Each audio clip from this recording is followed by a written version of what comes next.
I watched in horror as the HOA president backed her tractor toward my 7-year-old daughter Emma, who was protecting her fairy garden. The engine roared.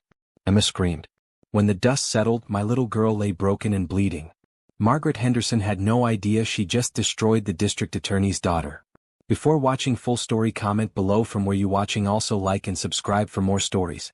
The morning sun painted golden streaks across our quiet neighborhood as I watched my 7-year-old daughter Emma playing in our front yard.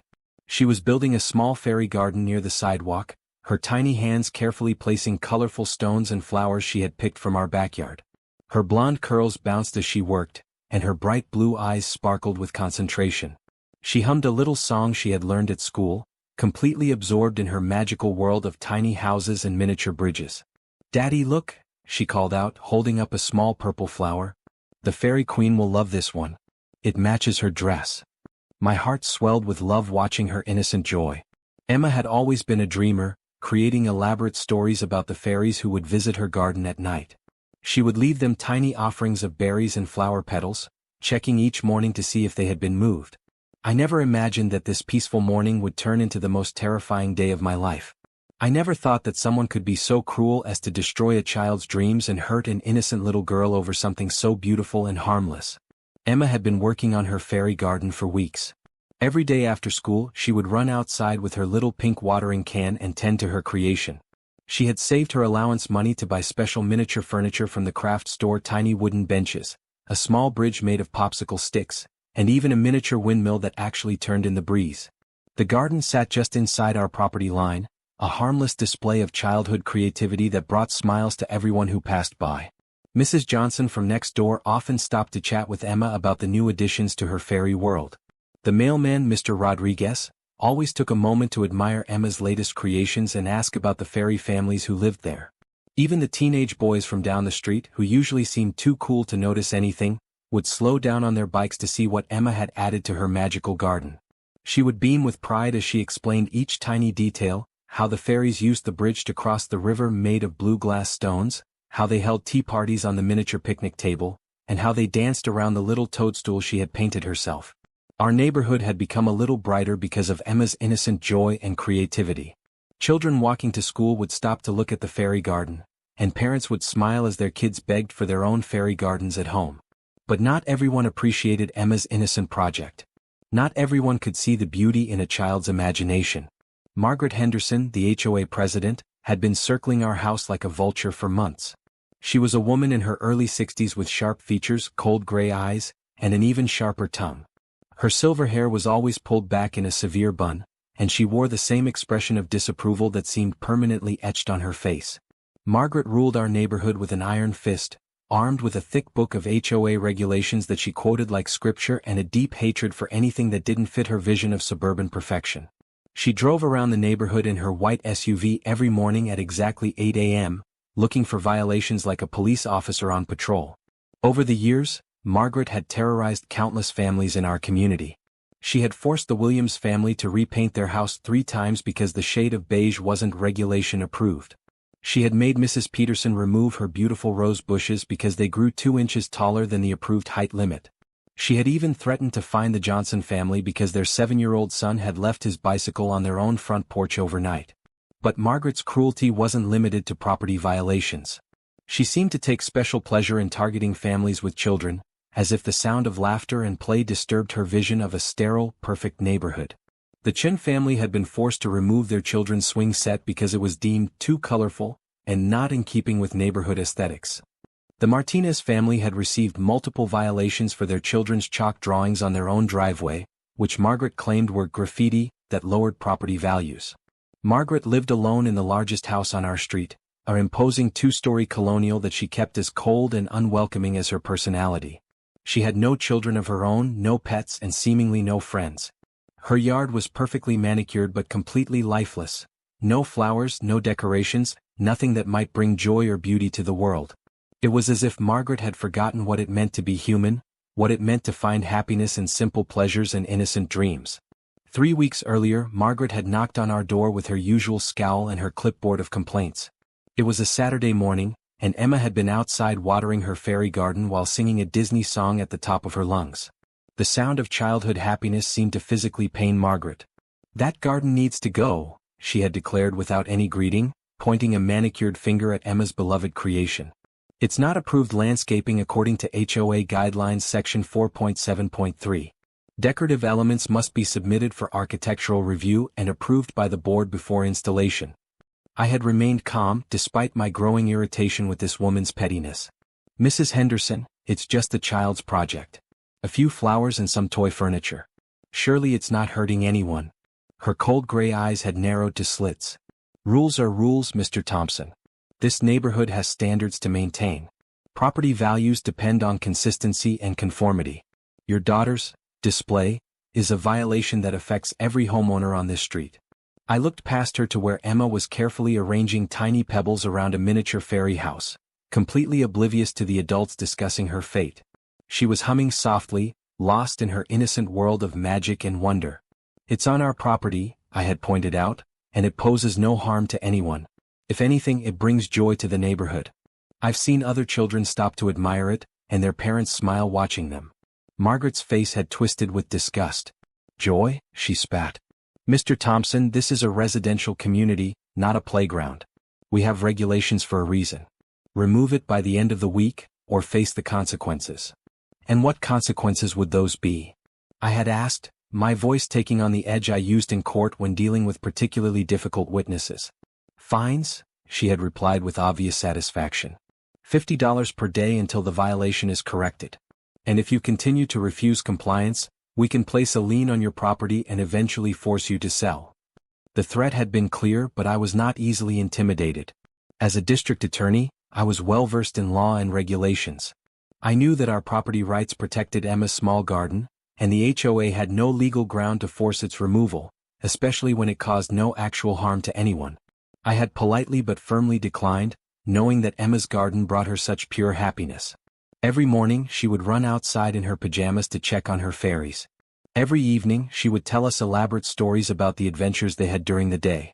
The garden had become the center of her imagination, the source of countless hours of creative play. What harm could a few flowers and stones possibly cause? I was a district attorney, well versed in law and regulations. I knew that our property rights protected Emma's small garden, and the HOA had no legal ground to force its removal. But I had gravely underestimated Margaret's determination and cruelty. I had foolishly believed that even someone as cold as Margaret Henderson would have some basic human decency when it came to children. I was wrong. In the days following our confrontation, Margaret began what could only be described as a campaign of harassment against our family. She drove by our house multiple times per day, slowing down to stare at Emma's garden with obvious hatred. She took photographs from every angle, measuring distances and documenting what she claimed were ongoing violations. She sent us certified letters filled with legal threats and HOA regulations. She called code enforcement to report imaginary violations, claiming our grass was too long when it had been mowed the day before, insisting our mailbox was the wrong color when it was identical to every other mailbox on the street. But worst of all, she began targeting Emma directly. When Emma was playing outside, Margaret would park her SUV across the street and watch her through binoculars. She would walk by our house during Emma's playtime, muttering loud comments about unruly children and parents who don't teach respect for community standards. One afternoon, Emma had come inside crying because the mean lady yelled at me for being too loud. Margaret had apparently told my 7-year-old daughter that her singing was disturbing the peace, and that children should be seen and not heard. Sarah and I were furious, but we tried to handle the situation calmly and legally. We documented every incident, every harassment, every threat. As legal professionals, we knew the importance of building a solid case if we needed to take action against Margaret. But we never imagined just how far she would go. That fateful morning started like any other. Sarah had left early for a conference in Chicago, kissing both Emma and me goodbye as we sat at the breakfast table sharing pancakes shaped like butterflies, Emma's current favorite. "Daddy, after breakfast can I work on my fairy garden? I want to build them a new swimming pool with the blue marbles Mommy bought me," Emma had asked, syrup on her chin and excitement in her voice. "Of course, sweetheart. But remember to stay in our yard and don't go near the street." "I know, Daddy. The fairies feel safer when they're close to our house anyway." I was in my home office preparing for an important case when I heard Emma's excited voice from the front yard. She was talking to someone, and I assumed it was probably Mrs. Johnson or another friendly neighbor who had stopped to admire her latest additions to the fairy garden. Look how pretty the fairy's new pool is, I heard Emma say with pride. I used all the blue marbles and I made little steps so they can walk down into the water. I smiled and continued working, grateful that Emma had such a social spirit and that our neighbors were so kind to encourage her creativity. Then I heard the sound that would haunt me forever, the roar of a tractor engine starting up right outside our house. My blood turned to ice. We lived in a residential neighborhood with small yards and narrow streets. There was no reason for a tractor to be anywhere near our property, let alone in our front yard. I glanced out my window and felt my heart stop completely. Margaret Henderson was sitting on a large riding tractor in our front yard, wearing work clothes and a satisfied smirk that made my stomach churn. But what made my heart stop was seeing Emma standing directly behind the machine, apparently trying to protect her fairy garden from this mechanical monster. "Emma?" I shouted, but my voice was lost in the deafening noise of the engine. Margaret began backing up the tractor toward Emma and the fairy garden, and I watched in absolute horror as my daughter disappeared from view behind the massive machine. Emma was trapped between the tractor and our front fence, with nowhere to run and no way to escape the path of destruction Margaret had planned. Margaret began backing up the tractor, and I watched in absolute horror as my daughter disappeared from view behind the massive machine. The tractor continued moving backward with Emma somewhere behind it, and I realized with growing terror that Margaret was dragging someone behind her. My daughter. She was dragging my daughter. The world seemed to move in slow motion as I watched this nightmare unfold. I could see Emma's small hands gripping onto something, trying desperately to avoid being crushed under the massive wheels. I could hear her screaming over the engine noise, a sound of pure terror that will echo in my mind for the rest of my life. "Stop! Stop!" I screamed from the window, but Margaret either couldn't hear me or chose to ignore my desperate pleas. I sprinted from my office, my legs feeling like lead as I raced through the house. Every second felt like an eternity. I knocked over a chair in the hallway, slammed into the door frame, and nearly tripped down our front steps in my panic to reach my daughter. The distance from my office to the front door couldn't have been more than 30 feet, but it felt like miles. Each second that passed was another second that my little girl was in mortal danger, another moment where I was failing to protect the most precious thing in my world. I burst through the front door just as Margaret brought the tractor to a stop 20 feet from where Emma had been standing. The fairy garden was completely destroyed, crushed flowers, scattered stones, broken miniature furniture strewn across our lawn like the remnants of a battlefield. But where was Emma? "Emma! Emma!" I screamed, my voice breaking with panic and raw terror. I found my daughter behind the tractor, her small body tangled in the chain that Margaret had used to destroy the fairy garden.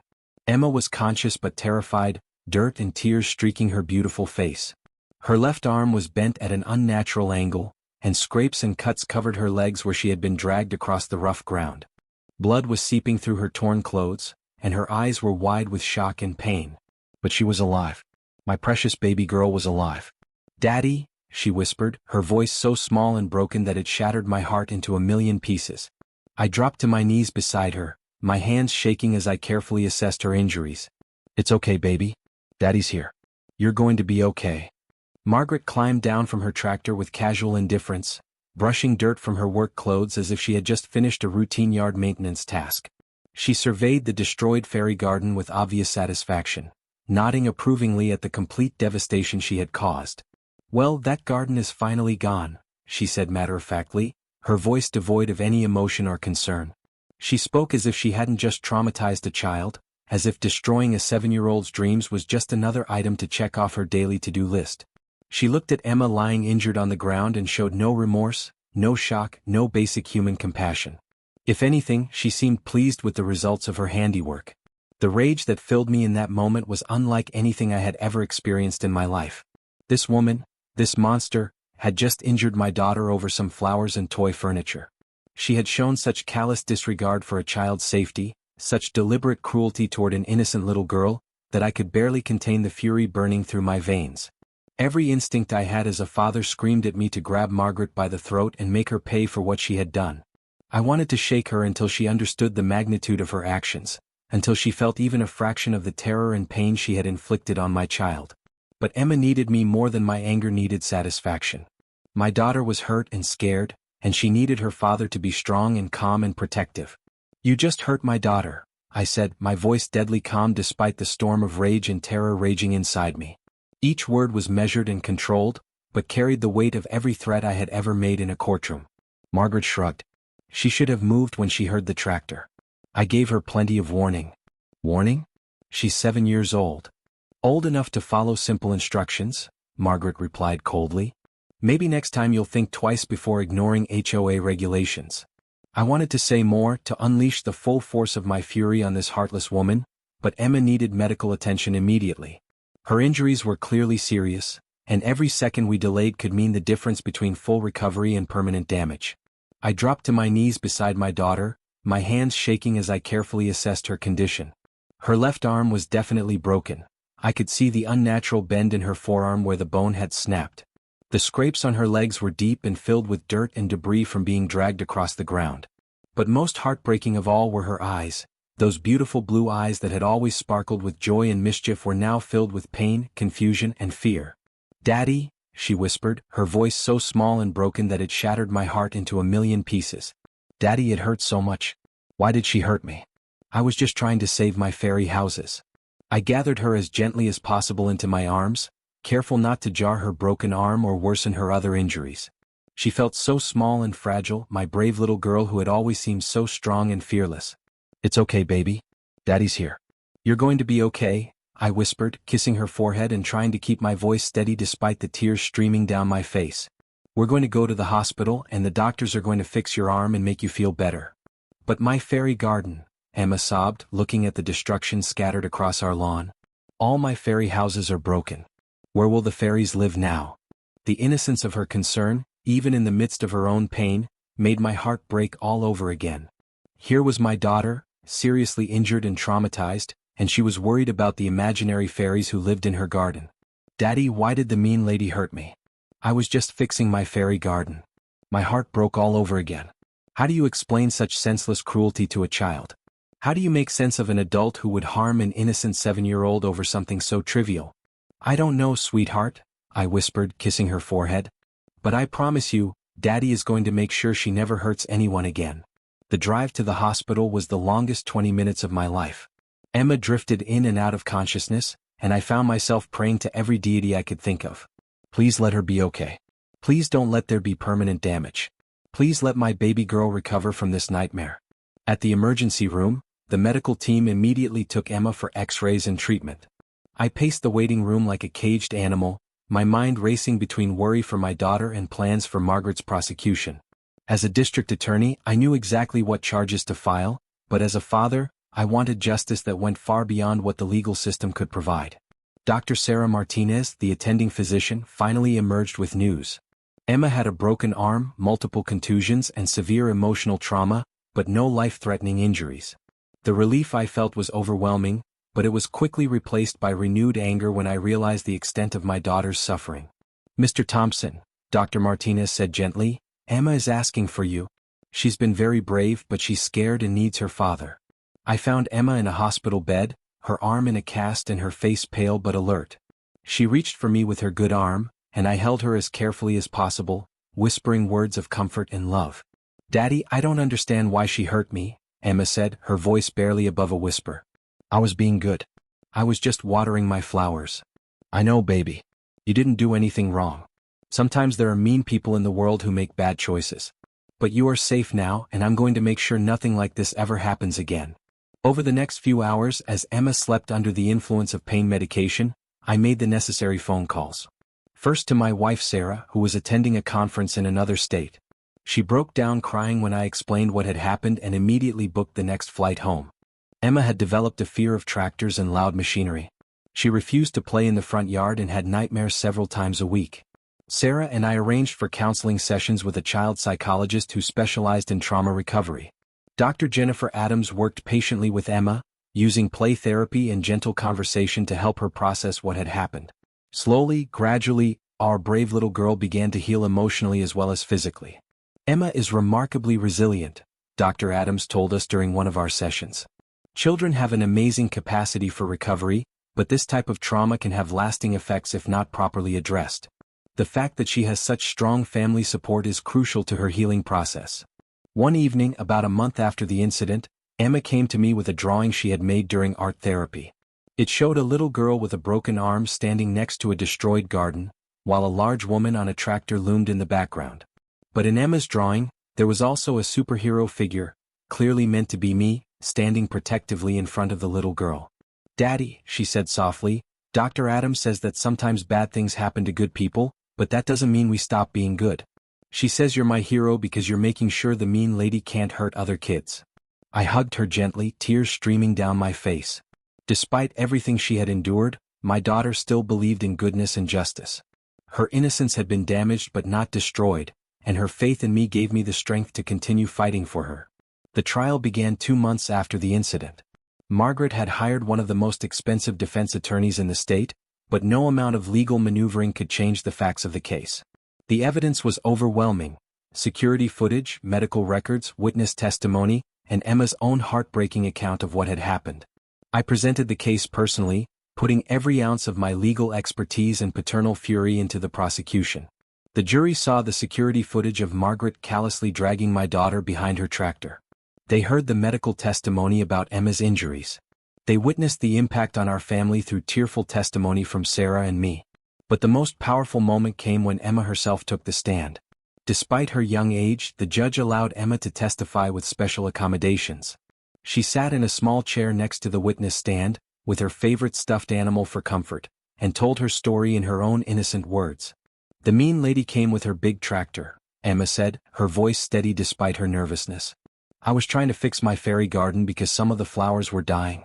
I heard the loud noise and got scared, but I couldn't move because I was stuck behind the fence in the tractor."